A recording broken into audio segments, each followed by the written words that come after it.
నమస్తే అందరికి. ఈ రోజు మనము మ్యాజిక్ ద్రావణం అనే దాని గురించి మాట్లాడుకుందాం. దీనికి ఏమి కావాలనేది ఫస్ట్ క్లారిటీగా తెలుసుకుందామంట. తర్వాత అది ఏమిటికి పనిచేస్తుంది అనేది మాట్లాడదాం. ఓకేనా? సో లేదంటే అది ఏం పనిచేస్తుంది అనేది ఫస్ట్ మాట్లాడదాం. ఈ మ్యాజిక్ ద్రావణం అనేది విత్తన శుద్ధికి వాడవచ్చు. తర్వాత మనము పంటల్లో పురుగులు కానీ తెగుళ్ళు కానీ ఏమన్నా ఉన్నా కూడా ఇది కంట్రోల్ చేస్తుంది. తర్వాత భూసారాన్ని చెట్టుకు కూడా భూసారం పెరిగి చెట్టుకు కూడా శక్తిని అందిస్తుంది. సో అంటే ఇది ఏమి మనకు అన్ని రకాలుగా పంటలకి ఉపయోగపడుతుంది అని అర్థం కదా. విత్తన శుద్ధితో సహా పంట పెరిగే వరకు కూడా ఇది మనకి దానికే దీనికి నేను మ్యాజిక్ అని పెట్టినాం అనమాట. మ్యాజిక్ ద్రావణానికి కావాల్సినవి ఏమంటే నాటి పశువుల పేడ కేజీ, నాటి పశువుల మూత్రము లీటరు, వేపాకు 2 కేజీలు, కానుగాకు కేజీ, తర్వాత జిల్లేడాకు కేజీ, సీతాఫలము కేజీ, బెల్లం వచ్చేసి 250 గ్రామ్స్ అంటే 1/4 కేజీ, నీళ్ళు వచ్చేసి 5 లీటర్లు. ఇప్పుడు పశువుల పేడ మూత్రము నాటి పశువులు ఎందుకు తీసుకుంటామంటే ప్రతి ఒక్క పోషకము దీంట్లో ఉంటుందన్నమాట. మనకి మొక్కకి కావలసిన అన్ని పోషకాలు మనకి నాటి పశువుల పేడలో మూత్రంలో ఉంటాయి. ఓకేనా? సో ఇది కూడా ఏమంటే మీరు ఆ రోజు పెట్టినవే తీసుకోకూడదు. ఇది కూడా గుర్తుపెట్టుకోండి. పేడ ఈ రోజు పెట్టిన తీసుకొచ్చి కలపకూడదు.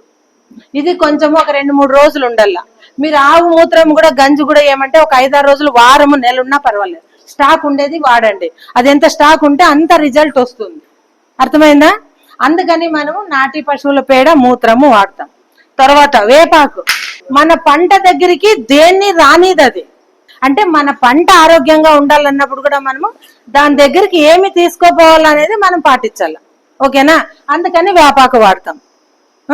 వేపాకు అనేది పురుగు అనేది ఏదన్నా దేన్ని కూడా పంట దగ్గర మొక్క దగ్గరికి అది రానిది అనమాట. తర్వాత దాంట్లో పోషకాలు కూడా బాగుంటాయి. అది మనుషులకి పనిచేస్తుంది, పంటలకి పనిచేస్తుంది. సో తర్వాత కానుగాకు అంతే, అది చేదు ఒగరు అన్ని కలిసి ఉంటుంది. అది కూడా బాగా పనిచేస్తుంది. దాంట్లో కూడా మంచి పోషకాలు మన పంటకి అందుతాయి.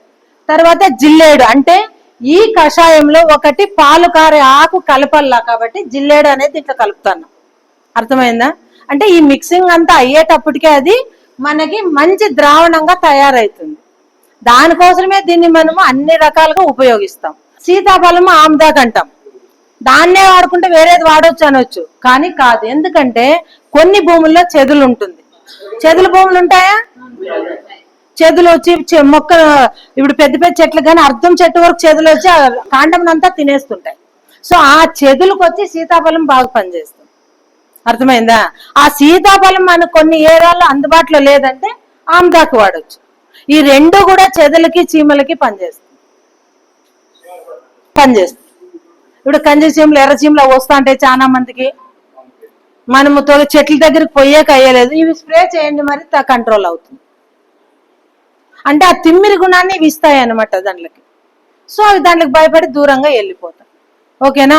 దానికోసం మనము సీతాఫలము ఆమ్దాకు అంటే 2 కాదు, రెండిట్లో మీకు ఏది మీకు కంపల్సరీ సీతాఫలం దొరికితే సీతాఫలమే వాడండి, దొరకని పక్షంలో ఆమ్దాకు వాడండి. ఓకేనా? సో తర్వాత బెల్లం ఎందుకు వేస్తాము అంటే దీనిలో ఉండే మంచి చేసే బ్యాక్టీరియా సూక్ష్మ క్రిములన్నిటిని కూడా ఈ బెల్లం అనేది డెవలప్ చేస్తుంది అనమాట. ఆ డెవలప్ చేయడమే కాదు, అభివృద్ధి చేయడమే కాదు, మన మొక్క దగ్గరికి ఎక్కడన్నా దాన్ని అందేటట్ల వేర్లకి ఇది బెల్లం సహాయపడుతుంది. సో అందుకని మనము దీంట్లో బెల్లాన్ని కలుపుతాం. ఓకేనా? తర్వాత నీళ్లు. సో దీన్ని ఎట్లా తయారు చేయాలనేది ఇప్పుడు మాట్లాడదాం. తర్వాత ఎట్లా ఉపయోగించాలనేది మాట్లాడుకోవచ్చు. ఇప్పుడైతే మీకు క్లారిటీ ఉంది కదా. సో ఇప్పుడు మనము ఎట్లా తయారు చేయాలా. ఫస్ట్ ఏం చేస్తారంటే ఒక ప్లాస్టిక్ బకెట్ తీసుకోండి. స్టీలు, సిల్వర్ ఇట్లా మెటల్ వాడకూడదు అనమాట. ఫస్ట్ ఒక బకెట్ తీసుకొని దాంట్లోకి ఫస్ట్ పేడ వేసేసేయండి.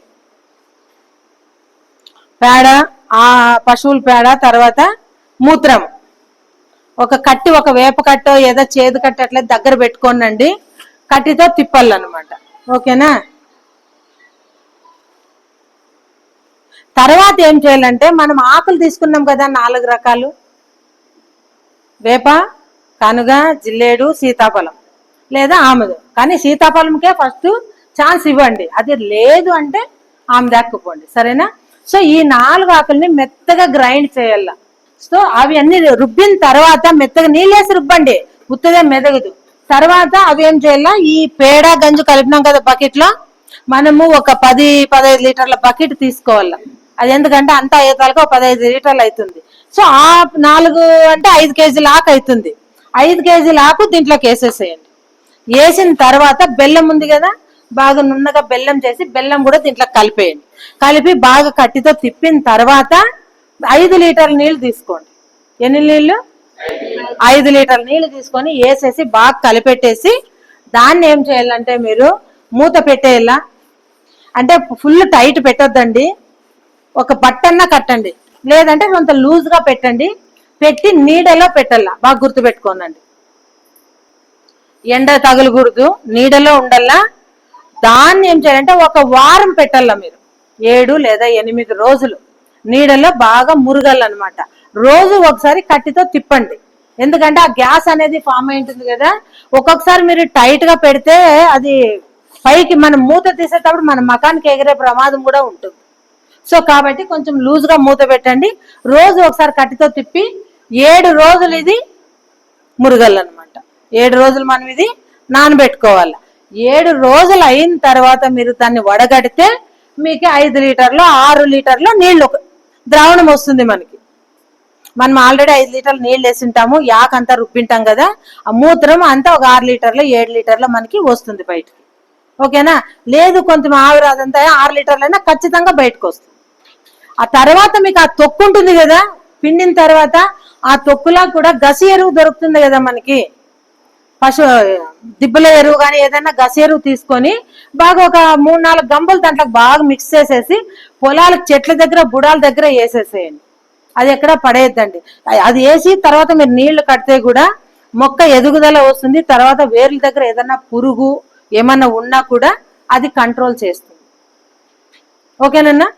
తర్వాత దీన్ని మనం ఇప్పుడు ఎట్లా వాడాలా, పిప్పి వరకు మాట్లాడినాం కదా, అది అయిపోయింది. తర్వాత మనము దీన్ని లీటర్కి వచ్చేసి చిన్న పంట అంటే నెల లోపల పంట అయితే లీటర్కి 60 లీటర్ల నీళ్లు వేయాలన్న. బాగా ఇది చాలా పవర్ అన్నమాట, అదే చెప్తున్నాను. అందుకే నీళ్లు మోతాదు మీరు 1 లీటర్ ఎక్కువైనా పర్వాలేదు, తక్కువ చేయొద్దండి. అదొకటి గుర్తుపెట్టుకోనండి. మన సేంద్రియ పద్ధతుల్లోకి నీళ్ళు ఎక్కువైనా పర్వాలేదు, చెట్టు బాగా మొక్క నానినా పర్వాలేదు. ఓకేనా? నెల పైన 1.5-2 నెలలు పంట మనం స్ప్రే చేసేటప్పుడైతే లీటర్కి 30 లీటర్ల నీళ్లు కలపాల. ఇది మీరు అదే ఫస్టే అనుకోండి, 5 లీటర్లకి ఎన్ని లీటర్లపై ఇది యాడ్ అవుతుంది ఎకరాకి అని. సో బ్రహ్మాండంగా అయితే ఇంకా మీరు వేరే దానికి కూడా వాడుకోవచ్చు. అన్ని పంటలకి వాడవచ్చు. ఇది బాగా గుర్తుపెట్టుకో, ఏ పంటకైనా వాడవచ్చు. సో ఈ విధంగా మనం అంటే దీంట్లో ఎక్కడైనా దొరుకోకుని వస్తువులు ఏమైనా ఉన్నాయా? ఖర్చు ఎంత అయింది దీనికి? బెల్లం కూడా మీరు వేస్ట్ బెల్లం తెచ్చుకోవచ్చు అంగిట్లో, లేదంటే ఒరిజినల్ బెల్లం 100 రూపాయల కేజీ తేవాలనేది రూల్ లేదు. ఇంకా ఒక ఆప్షన్ మీకు, ఎక్కడైనా మీకు చెరుకు అనేది మీకు ఇంటి దగ్గరలో ఎక్కడైనా ఎవరైనా చెరుకు పెట్టుకుంటే చెరుకు ముక్కలు చిన్న కట్ చేసి కూడా దీంట్లో నానేయచ్చు బెల్లానికి బదులు. ఏ పంటకైనా వాడచ్చు, ఏ తెగులకైనా వాడచ్చు, ఏ పురుగుందన్నా వాడచ్చు. ఇది కంట్రోల్ చేస్తుంది.